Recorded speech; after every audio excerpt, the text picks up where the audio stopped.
So if you haven't been keeping up with my community posts, which is absolutely valid, you are not obligated to do that, you might have been wondering where I've been.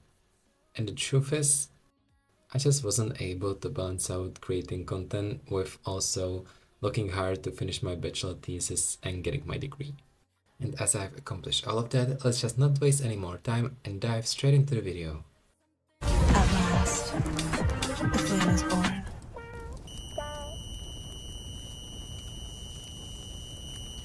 Hello there, I'm Fearnot and welcome back to my channel. And as the title suggests, today I'm going to talk about the Sserafim, or particularly about the end of their second trilogy and also their most recent comeback, Hot.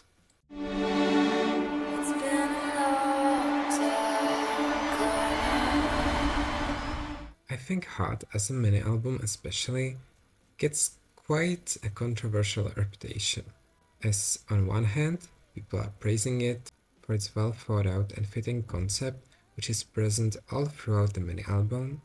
However, on the other hand, the concept isn't really executed to its fullest potential because the songs and the EP overall are really short and a bit lacking in structure.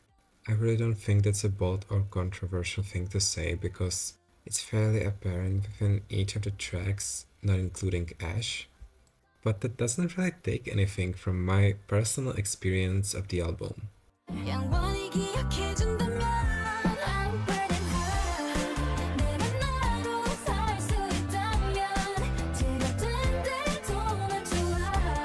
Although it feels like Hot is practically over before I fully get into it. And Come Over is basically just the same verse repeated twice with pre-choruses and choruses on top of that. Both of them are definitely some of my most played songs this year. So before I fully dive into my detailed opinions and thoughts on this comeback, I want to highlight that this is one of the greatest the Seraphim eras and nothing's gonna ever change that. Yeah, you heard me. Hot is a great song, and one of the reasons why that is for me is that Ava Max's vibe and flavor that it carries. It is quite different from Brought the Heat Back by Hypen, and this time it isn't even the same producer, but I don't know, I just feel it. I obviously also love the version with Jade Farewell, as she's one of my favorite current female solo artists, but maybe to say I love it is a bit of an exaggeration, because Hot suffers from the Touch syndrome, meaning it only has two verses, and so if one of them is exchanged for the feature, and this time Jade sings the second chorus by herself as well, so there is no Le Sserafim in the second half of the song.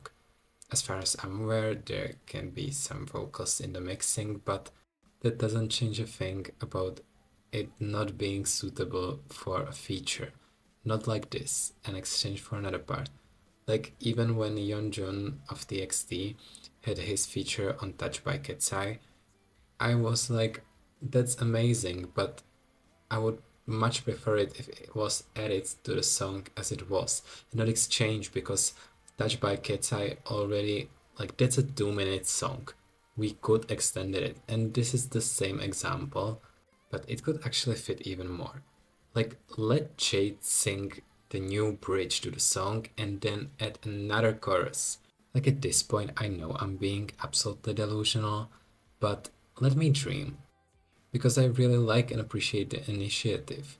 Like, Jade is a great artist and I think she would fit La Seraphim as well, but that execution just doesn't really work. And now that I think of it, oh my god, Ash would suit her much more, and there's already room for a feature on that song. So I get that some K-pop stans already love the song as it is and wouldn't want it to change, but like, you don't have to listen to the feature. That is probably the only rational way how all of my issues with the Hot feature could be applied, and I'm obsessed with that idea. But I guess you get it, so I won't over-explain it anymore.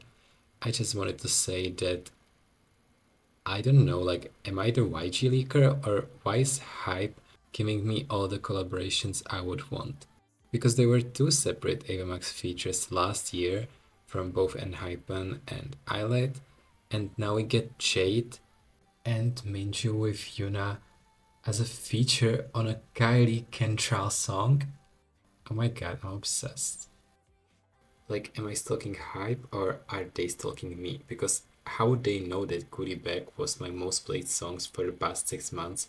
Like, that's crazy. But before I take it too far with this joke, I just wanna use my superpowers for good, and I'm gonna manifest Olivia Rodrigo with Tomorrow by Together. That will be a perfect fit. Hot is also very interesting lyrically. Not only is it their first love song as a title track, but it comes from a very interesting perspective, also tying their current or past situation into it, as they're referring to literally burning alive, but to them it just makes sense if they get to be themselves and do things their own ways, which clearly directly ties to Chasing Lightning, where they come to the same conclusion, deciding to defy all expectations and norms to be their true selves. And they really shine like that. During this era, I especially have to appreciate Unche and Kazuha because of the improvements and more prevalent confident energy that I didn't really see them show off as much before. However, now they're really burning hot. To be honest, I still haven't gotten over the short blonde hair Unche, and so I was disappointed when I saw her with long brown hair in their comeback stages. And actually Cheon too, like don't get me wrong, I love those hairstyles, but like idols getting hair extensions out of nowhere always reminding me of Winx doubling their hair length with Enchantix.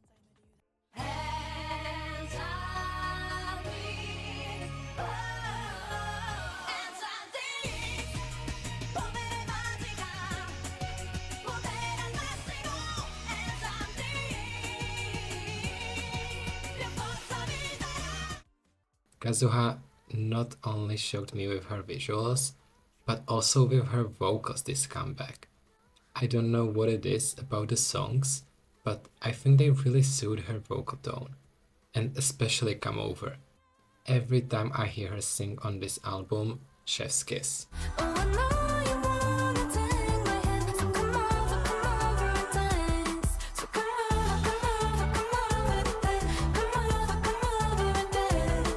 And talking about Come Over, I was really surprised by that song because to me it reminds me of the chill summer style of boy band music, such as I Invert by One Republic, or actually quite a lot of songs by Almost Monday, but specifically Can't Slow Down.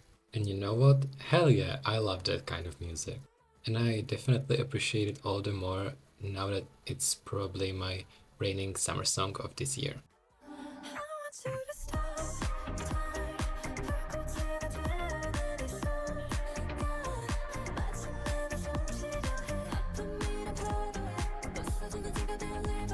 Lyrically, Ash mainly focuses on Seraphim's determination to be reborn, even through all the pain that was caused to them. And I think that this deep desire to be born again, regardless of the pain, is also very well portrayed by the soundscape of the song. It sounds so ethereal to an extent that it's almost haunting. And I don't know if that's only me, but it also reminds me of the Strange Things intro, which could also affect the association of this song with dark and also almost thriller-like vibes. And that's the exact reason why I don't enjoy listening to this song as apparently everyone else is. And I absolutely get that. Like, this song is pure art, but on the other hand, because of the sound and themes as well, it tends to cause me anxiety and I don't want to deal with that. So if you don't see me praising this song in any of my future videos, that's why.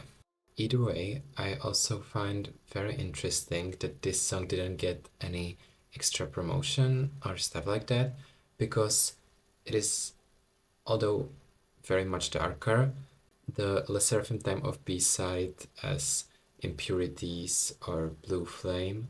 So I just thought, and I also heard many other K-pop content creators talk about their surprise when this song didn't get any other form of additional promotions. And of course, we can argue that Come Over is definitely the type of B-side as Smart is, and that was the second promoted single from the Easy album. But the Easy album also had one song, which is in the same direction as Ash would be, and that leaves us with this kind of gap that was created by the most realized and probably also artistic song on the album, only being really promoted by the fans themselves because everyone loves it. And as cute as that sounds, I don't really get why Hype wouldn't wanna capitalize on that. But I am in no way a marketing expert or anything like that, so I'll gladly leave it to them. And let's move on to the last song on the EP. And I want your love it. 아는 척좀 그만하자. 서럽게 원하지 나를. So Cynical is such an intriguing song. It's ethereal, while at the same time being an absolute party banger, and also pretty much fitting for a video game soundtrack. And that seems to be the case actually. Although I didn't really see it being a big deal like Perfect Night was before, I found it especially funny that Overwatch wants to solidify its ties to the Seraphim after Crazy became synonymous with their most recent big competitor, Marvel rivals. Lyrically, they depart from their desire to be reborn in favor of chasing a blooming relationship. In the song, they point out how the love interest is trying to play it cool, and although they admit they've also been hesitant about love before, they don't want to waste any chances this time, and therefore not be so cynical, hence the title. And I really think it is the perfect closer for this album. It brings versatility, not only in its themes but also its sound, while not disturbing any previously established cohesion, also being about their burning desire to chase what they want, which seems to be promising relationship in this case. And I think it really works, mostly because it feels like they've healed, and I obviously love that for them. But that would be all for my thoughts about the Hot EP. As this video has taken me a really long time because I wasn't able to work on it consecutively, they've also released their first original Japanese title track, and Yeonjin came back from her hiatus, which I'm absolutely excited about. Obviously, the priority is for her to rest as much as possible, and that goes without question, but it felt a bit bittersweet not seeing her in any of the choreography scenes for Different. I really like the song. It's very groovy and vibey and just a good time overall. So much so that I don't really care about the lyrics. In other words, saying that they are not like the other girls. But I mean, they are not. They are Seraphim, some of the best performers talking about four-gen girl groups. So yeah, they are different. And if they would want to try something different, they could go to Europe for once. I mean, my wallet isn't ready for that yet, but it will in time. And I just hope that will be the case.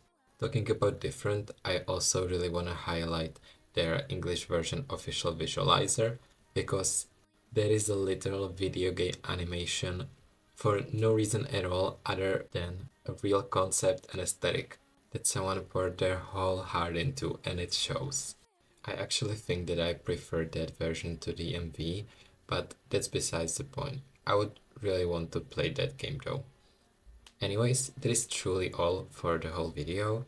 Thank you for watching. I'm really grateful if you haven't forgotten about me in the past 3 months of silence, and I just hope I will be able to improve my release schedule and hold up to the 100 subscribers mark I've hit recently. It really means the world to me.